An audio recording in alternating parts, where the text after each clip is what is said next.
Joined now by Joe Buck, Troy Aikman. And Joe, I was mentioning Denver, frankly, could have a better record than just 2-2, but they're going to head east next Sunday on a short week to take on a 4-0 Eagle team. Sean Payton, after this 60 minutes that is on tape, will be most pleased about what, do you think, tonight? I think it's got to start with his quarterback, but the ground game. And I think, those two go hand in hand. We just heard an interview with Lisa and Bo Nix. I don't know if it's aired yet or not, but he talked about that. And the defense. I mean, the defense is so good and will continue to get better as the season goes.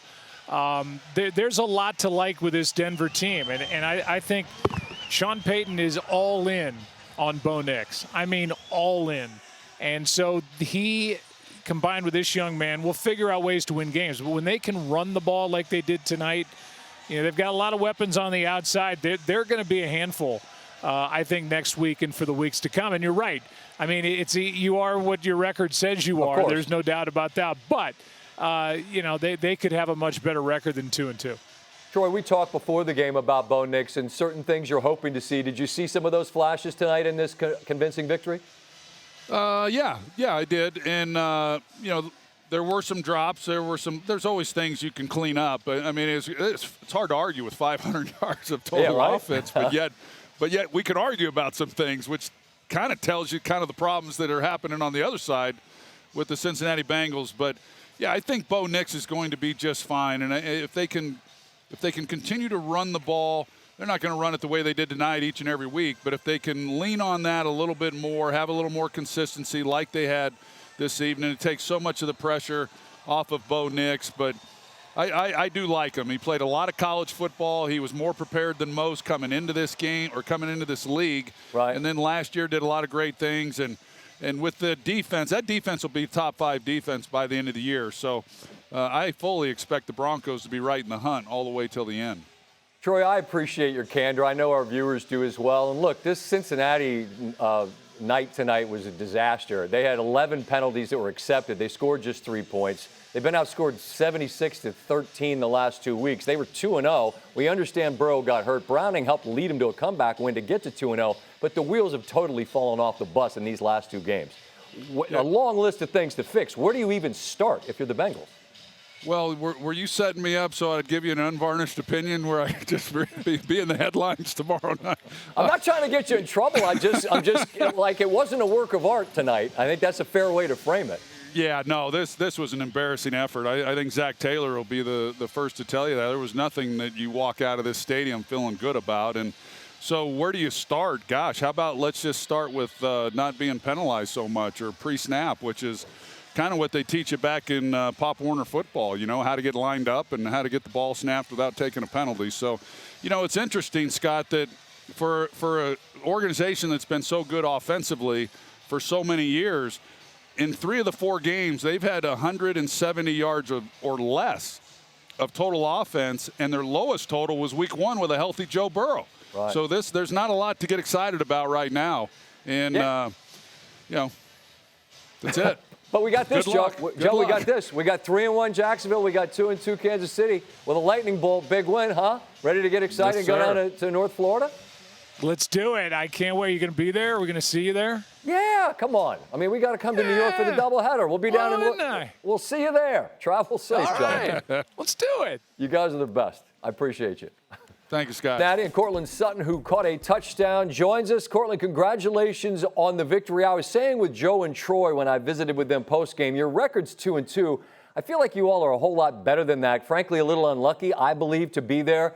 But what is the feeling amongst your group of what you can be in the later parts of the season as you head east this week to take on a 4-0 Philadelphia team? Yeah, this is a great win for us. We, like you said, I think we've had some two unfortunate losses. You go back and reevaluate them. We kind of hurt ourselves in some of those games, but it was good to be able to see us come out and, put a game together. Was it perfect? No, but were we able to, do some things really well and then come away with a victory? Yes, sir, we were. Bo Nix is a compelling young player, right? He comes out last year, and it's a rookie campaign that starts a little bumpy, and then it felt like the light really came on for him. In his second season, what are you seeing in terms of the areas of growth? What's different about him in this second year? Man, I think that the biggest thing is he's comfortable.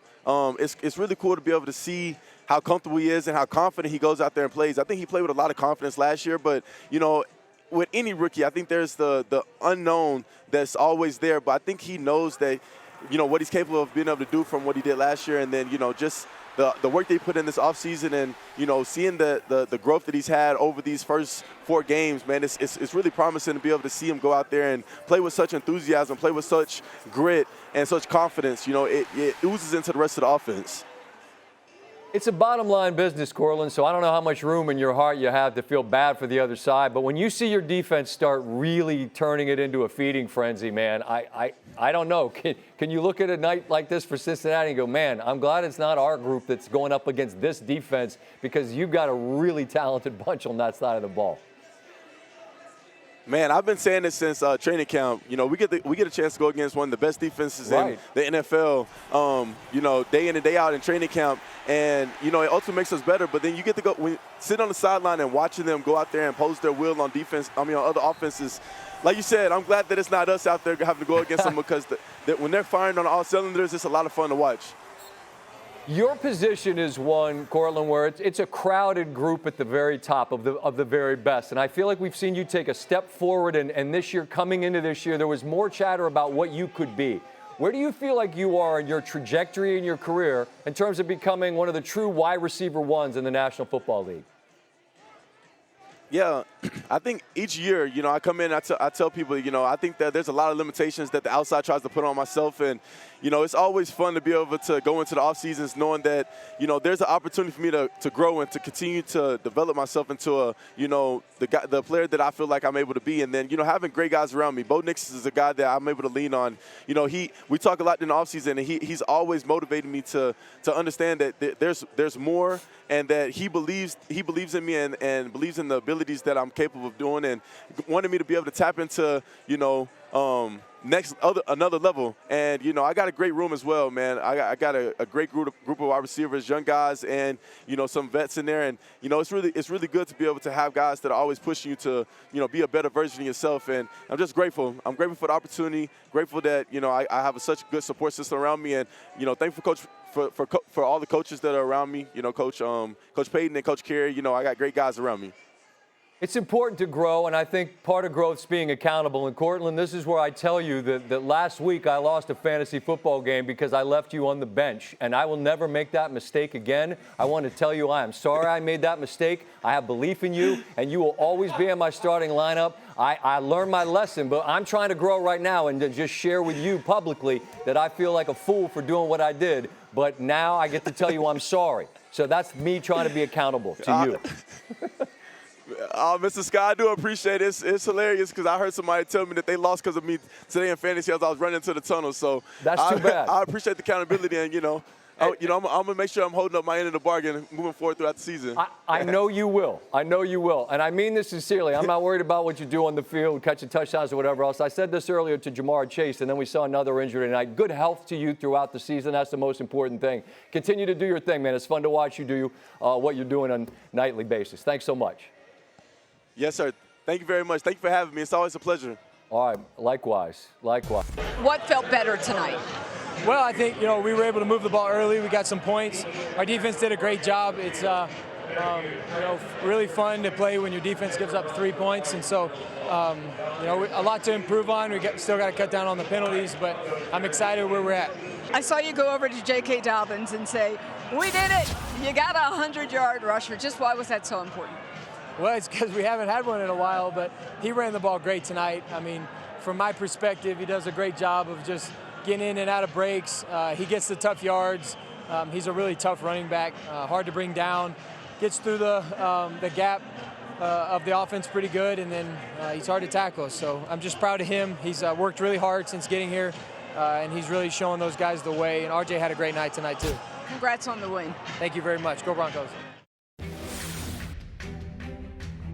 Sean Payton grabs victory number 20 as a head coach on Monday Night Football, 5th head coach all time to reach that mark.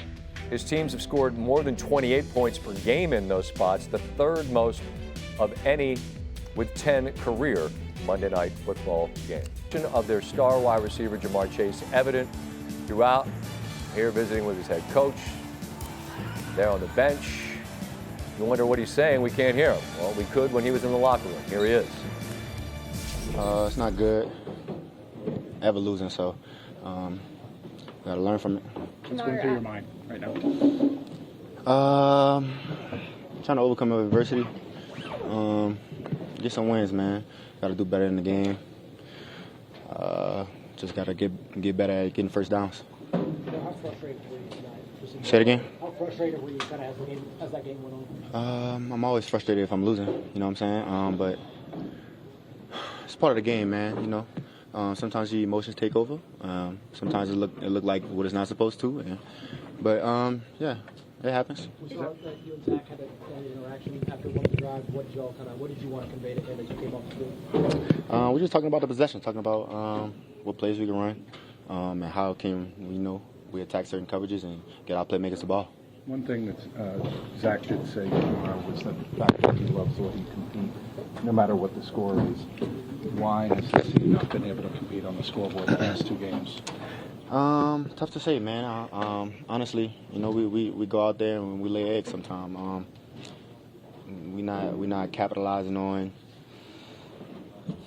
We're not capitalizing on the downs when we get opportunities. When it's second and third and one, third and two, we got to capitalize on those. Get the ball moving downfield so we can keep the play going. Do you think there's enough urgency in this team? Urgency's there, man. It's just we gotta want it. At the end of the day, we gotta want it. Today it didn't look like we wanted it. Do you think you're being targeted enough? Say it again. Do you think you're being targeted enough? How many targets I had today? 6. It's usually 6 to 8. It don't matter. I just want to make a play. He was targeted 8 times, had 5 catches, just 23 yards. Look, that's a hellacious defense you're going up against in Denver. This is a young man from Louisiana you know well. He's a very serious young man about his craft, and he has earned every penny of that gigantic deal that he's got. When you try to be a leader, when the situation is as frustrating as it has to be, what do you do? Well, I think the first thing is you have to continue to show up. You have to continue to compete. Jamar Chase has to go to work every single day and show everyone in that building that he hasn't given up. And the other piece of it, you have to hold everybody accountable. And that starts with Zach Taylor, that goes to your quarterback, the offensive line, and also your defense. I think the most difficult part for someone in Jamar Chase's shoes is you have competed at such a high level your entire life, high school, college. In the NFL, you're a Triple Crown winner, and you don't feel like this is your fault, but you also don't have enough control to change what's going on in your circumstances. And I think that's where you see the frustration boil over with Zach Taylor there.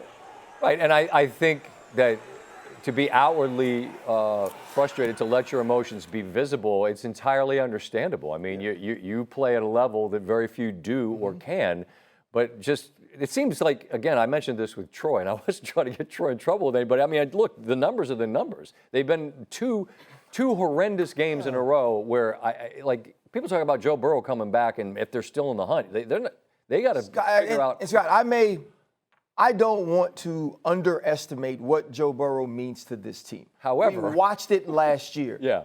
Joe Burrow can't fix this. Yeah, I hear you. Right? Joe Burrow didn't fix this in week 1 against the Cleveland Browns. Offensively, they don't protect. They don't play good professional football as it comes to not making mistakes, both as we see with flags and also both as we see with having their assignments and alignments dialed in. And he said something to me that stood out. He said, we got to look like we want it. Well, this team didn't look like they wanted it. Denver had 20 more first downs, 453 more yards. The Bengals had 3 points and 11 accepted penalties. So what was the fake high school?